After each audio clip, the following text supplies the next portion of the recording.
বিভাগ ক, বহু বিকল্প ভিত্তিক প্রশ্ন। প্রথম প্রশ্ন, আদর্শ গ্যাসের অণুগুলি গতিহীন হয় যে উষ্ণতায়, সেটি হল 0 কেলভিন। অ্যান্সার কিতে এই প্রশ্নের উত্তরটি ভুল দেওয়া আছে। এরপর স্ট্র্যাটোপজে বায়ুর উষ্ণতা হল -53 ডিগ্রি সেলসিয়াস। অ্যান্সার কিতে এই প্রশ্নের উত্তরটি ভুল দেওয়া আছে। এরপরে কার্বনযুক্ত কোনো গ্যাসীয় পদার্থের বাষ্প ঘনত্ব 13 হলে তার আণবিক সংকেত নিচের কোনটি হতে পারে? উত্তর হবে C2H2। আমরা জানি গ্যাসের আণবিক ভর তার বাষ্প ঘনত্বের দ্বিগুণ, ফলে গ্যাসটির আণবিক ভর হবে 26। প্রদত্ত গ্যাসগুলির মধ্যে C2H2 এর আণবিক ভর 26। এরপর ফটোগ্রাফিক ক্যামেরাতে গঠিত প্রতিবিম্বের প্রকৃতি সদ ও অবশীর্ষ। এরপর তাপমাত্রা বৃদ্ধি পেলে কোনো মাধ্যমের প্রতিসরাঙ্ক হ্রাস পায়। অ্যান্সার কিতে এই প্রশ্নের উত্তরটি ভুল দেওয়া আছে। এরপর তড়িৎচালক বল, কার্য ও আধানের মধ্যে সম্পর্কটি হল Q = W/V। এরপরে নিচের কোন সম্পর্কটি সঠিক নয়? উত্তর হবে H = V²RT। পরের প্রশ্ন, এসআই পদ্ধতিতে তাপ পরিবাহিতার একক ওয়াট/মিটার/কেলভিন। এরপর যে প্রকার তেজস্ক্রিয় বিকিরণের ফলে উৎপন্ন মৌল মূল মৌলের আইসোবার হয় তা হল বিটা কণা। পরের প্রশ্ন, নিচের মৌলগুলির মধ্যে আয়নন বিভবের সঠিক ক্রম হল নাইট্রোজেন অক্সিজেন ফ্লুরিন। এর পরের প্রশ্ন, নিচের কোন যৌগটিতে আয়নীয় বন্ধন ও সমযোজী বন্ধন উভয়ই বর্তমান? উত্তর হবে NH4Cl। এরপর কপার তড়িৎদ্বার দ্বারা কপার সালফেট দ্রবণের তড়িৎ বিশ্লেষণ করলে অ্যানোডে কোন বিক্রিয়াটি ঘটে? উত্তর হবে অপশান ডি। এরপর নেসলার বিকারকে অ্যামোনিয়ার জলীয় দ্রবণ যোগ করলে কোন বর্ণের অধক্ষেপ উৎপন্ন হয়? উত্তর হবে তামাটে। পরের প্রশ্ন, নিচের কোন ধাতুটিকে তড়িৎ বিজারণ পদ্ধতিতে উৎপন্ন করা হয়? উত্তর হবে অ্যালুমিনিয়াম। এরপর সমগণীয় শ্রেণীর পরপর যে কোনো দুটি যৌগের কার্বন ও হাইড্রোজেন পরমাণুর পার্থক্য হয় CH2। বিভাগ ক্ষয়ের প্রশ্নগুলির উত্তর তোমরা অ্যান্সার কিতে পেয়ে যাবে। শূন্যস্থান পূরণ করো। প্রশ্নটির উত্তর অ্যান্সার কিতে ভুল দেওয়া আছে। সঠিক উত্তর হবে কৃত্রিম উপগ্রহগুলি এক্সোস্ফিয়ার স্তরে থেকে পৃথিবীকে আবর্তন করে। এরপর 2.5-এর সত্য না মিথ্যা লেখো। প্রশ্নটির উত্তর অ্যান্সার কিতে ভুল দেওয়া আছে। এক্ষেত্রে প্রদত্ত বিবৃতিটি সত্য হবে। প্রশ্ন নম্বর 2.7, 10 সেমি ফোকাস দৈর্ঘ্যের কোনো উত্তল লেন্স থেকে বস্তুকে কত দূরে রাখলে প্রতিবিম্বের রৈখিক বিবর্ধন 1 হবে? আমরা জানি উত্তল লেন্স থেকে 2f দূরত্বে বস্তু থাকলে বস্তুটির রৈখিক বিবর্ধন হয় 1। ফলে এক্ষেত্রে বস্তু দূরত্ব হবে 20 সেন্টিমিটার। প্রশ্ন নম্বর 2.8, 3 ওহম এবং 6 ওহম দুটি রোধ সমান্তরাল সমবায়ে যুক্ত করলে তাদের তুল্য রোধ কত? আমরা জানি সমান্তরাল সমবায়ের তুল্যরোধ সমান রোধ দুটির গুণফল বাই রোধ দুটির যোগফল। ফলে তুল্যরোধ হবে 2 ওহম। প্রশ্ন নম্বর 3.3 অথবা একটি সমবাহু প্রিজমের পৃষ্ঠে একটি রশ্মি কত কোণে আপতিত হলে রশ্মিটির ন্যূনতম চ্যুতিকোণ 20 ডিগ্রি হবে? আমরা জানি সমবাহু প্রিজমের ক্ষেত্রে প্রিজম কোণ 60 ডিগ্রি। এক্ষেত্রে ন্যূনতম চ্যুতি 20 ডিগ্রি। এখন ন্যূনতম চ্যুতির ক্ষেত্রে ডেল্টা মিনিমাম সমান 2i - a। সমাধান করলে আপতন কোণের মান হবে 40 ডিগ্রি। প্রশ্ন নম্বর 3.4 দুটি ভিন্ন উপাদানের পরিবাহীর বিভব প্রভেদের মান সমান। এদের মধ্যে দিয়ে 10 অ্যাম্পিয়ার 35 অ্যাম্পিয়ার তড়িৎ প্রবাহ গেলে এদের রোধের অনুপাত কত?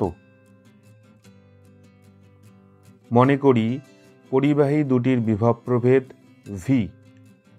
প্রথম পরিবাহীর প্রবাহ মাত্রা 10 অ্যাম্পিয়ার এবং দ্বিতীয় পরিবাহীর প্রবাহ মাত্রা 35 অ্যাম্পিয়ার। অতএব ওহমের সূত্রানুসারে প্রথম পরিবাহীর রোধ হবে V/I1 এবং দ্বিতীয় পরিবাহীর রোধ হবে V/I2।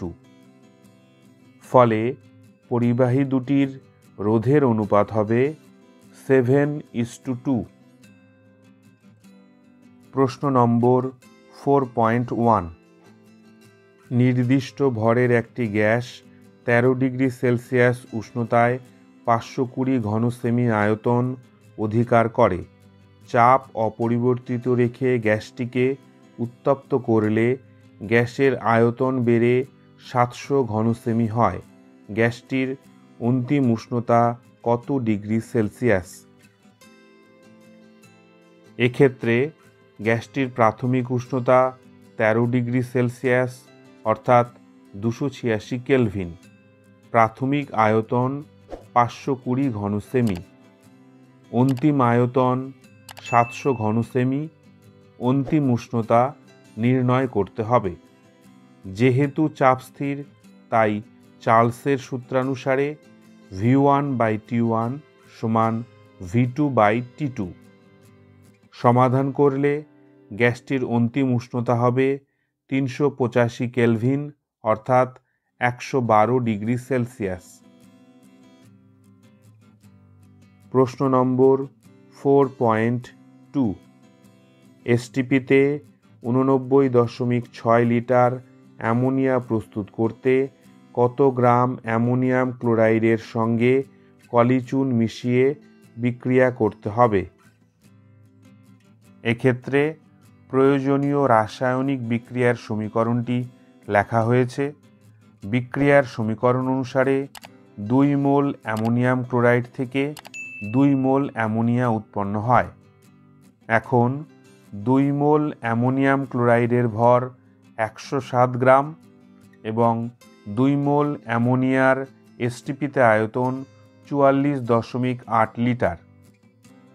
ফলে বিক্রিয়ার সমীকরণ অনুসারে লেখা যায় 44.8 লিটার অ্যামোনিয়া প্রস্তুত করতে প্রয়োজন 107 গ্রাম অ্যামোনিয়াম ক্লোরাইড, অর্থাৎ 89.6 লিটার অ্যামোনিয়া প্রস্তুত করতে প্রয়োজন হবে 214 গ্রাম অ্যামোনিয়াম ক্লোরাইড। অ্যান্সার কিতে এই প্রশ্নের উত্তরটি ভুল দেওয়া আছে।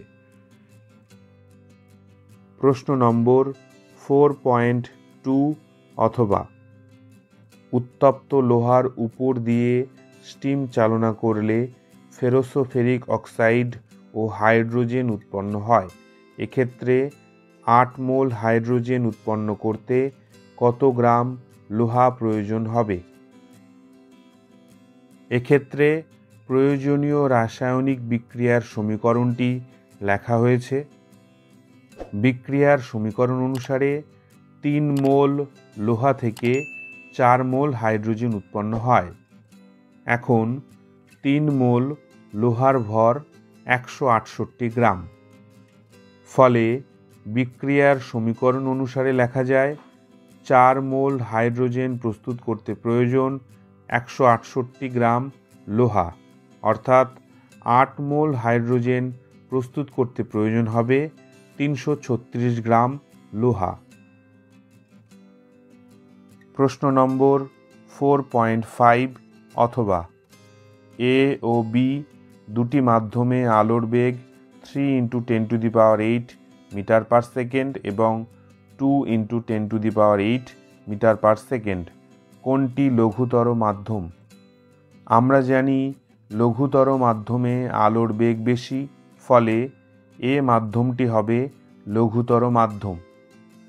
2 মিলিমিটার বেধের একটি কাচের ফলক অতিক্রম করতে আলোর কত সময় লাগবে? কাচের প্রতিসরাঙ্ক সমান 3/2। এক্ষেত্রে কাচ ফলকের বেধ 2 মিলিমিটার, অর্থাৎ 2 × 10⁻³ মিটার। কাচের প্রতিসরাঙ্ক 3/2। শূন্যস্থানে আলোর বেগ 3 × 10⁸ মিটার পার সেকেন্ড। আমরা জানি μg সমান c/vg, যেখানে vg কাচে আলোর বেগ। সমাধান করলে কাচ মাধ্যমে আলোর বেগের মান হবে 2 × 10⁸ মিটার পার সেকেন্ড। অতএব কাচ ফলক অতিক্রম করতে আলোর সময় t সমান d/vg, অর্থাৎ 10⁻11 সেকেন্ড। প্রশ্ন নম্বর 4.6 প্রদত্ত বর্তনী চিত্র থেকে নিম্নলিখিত বিষয়গুলি নির্ণয় করো। বর্তনীর তুল্য রোধ, বর্তনীর মধ্যে দিয়ে মোট তড়িৎ প্রবাহ মাত্রা, R1 রোধটির প্রান্তীয় বিভব প্রভেদ। এক্ষেত্রে আমরা দেখছি R2 এবং R3 রোধ দুটির সমান্তরাল সমবায়ের সাথে R1 রোধটি শ্রেণী সমবায়ে যুক্ত। ফলে বর্তনীর তুল্য রোধ হবে R1 + R2R3 R2 + R3, অর্থাৎ 12 ওহম। এখন বর্তনীর মধ্যে দিয়ে তড়িৎ প্রবাহ মাত্রা I সমান E/R ইকুইভ্যালেন্ট, অর্থাৎ 0.5 অ্যাম্পিয়ার। আবার R1 রোধটির প্রান্তীয় বিভব প্রভেদ V1 সমান IR1, অর্থাৎ 3.6 ভোল্ট। প্রশ্ন নম্বর 4.7 220 ভোল্ট 100 ওয়াট এবং 220 ভোল্ট 40 ওয়াট রেটিংযুক্ত দুটি বৈদ্যুতিক বাতির ফিলামেন্টের রোধের অনুপাত নির্ণয় করো। আমরা জানি R সমান v²/p। অতএব 220 ভোল্ট 100 ওয়াট বাতির রোধ হবে 220 × 220/100 ওহম এবং 220 ভোল্ট 40 ওয়াট বাতির রোধ হবে 220 × 220/40 ওহম। অতএব বাতি দুটির রোধের অনুপাত হবে 2:5।